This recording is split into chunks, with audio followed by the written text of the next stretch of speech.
the pastor and the native doctor in the heart of Umuozala village. An unseen war was brewing. The villagers spoke in hushed tones of a coming clash between two men who wielded power from different realms.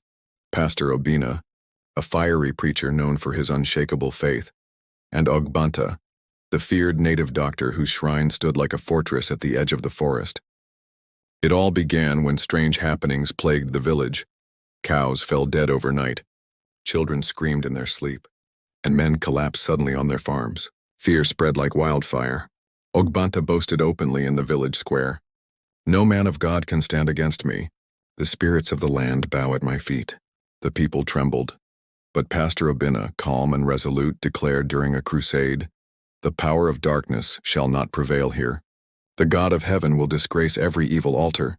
That statement was the spark. Ogbanta sent emissaries to the church one night with a chilling message. "Tell your pastor to meet me at the village square in 7 days. Let his God prove himself and let my spirits prove themselves. Then we shall see who truly rules Umuozala." The villagers waited, torn between fear and anticipation. Some mocked the pastor, saying his God was too far to hear. Others whispered hope that maybe light could defeat the darkness that had enslaved them for generations. Pastor Obina did not flinch. He spent the 7 days fasting, praying in tongues until his voice cracked, his knees bruised against the church floor. The square overflowed with people.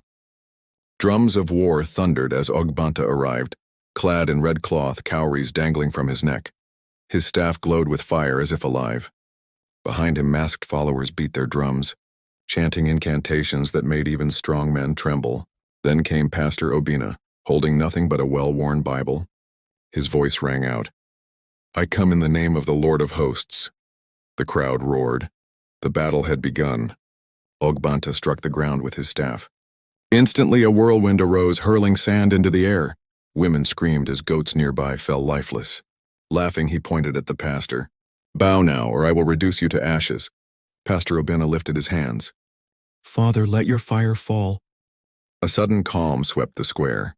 The whirlwind vanished as though swallowed by the sky. Murmurs erupted among the people.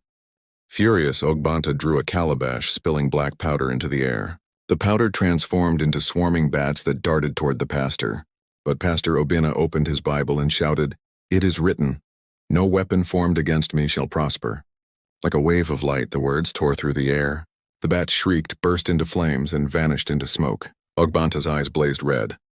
He began to chant louder, his voice echoing like thunder. The ground split open, and from the earth crawled a monstrous serpent with scales glittering like iron. The crowd scattered in terror, but the pastor stood firm. He dropped to his knees and cried, "Jehovah, arise! Show this land that you are God!" From nowhere, lightning split the sky. The bolt struck the serpent and it exploded into ashes. Ogbanta staggered, his staff cracking in two.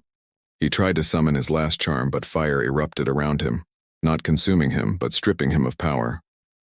His shrine in the forest burst into flames simultaneously, smoke rising like a defeated cry. The crowd gasped.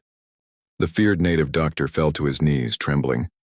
His followers fled, throwing away their masks. Pastor Obina raised his voice one last time. "Today the Lord has delivered Umuozala. Darkness has no throne here again." From that day, Ogbanta lost his powers. He wandered the village, humbled, no longer feared but pitied. Many of his former followers turned to the church, their charms burned in heaps.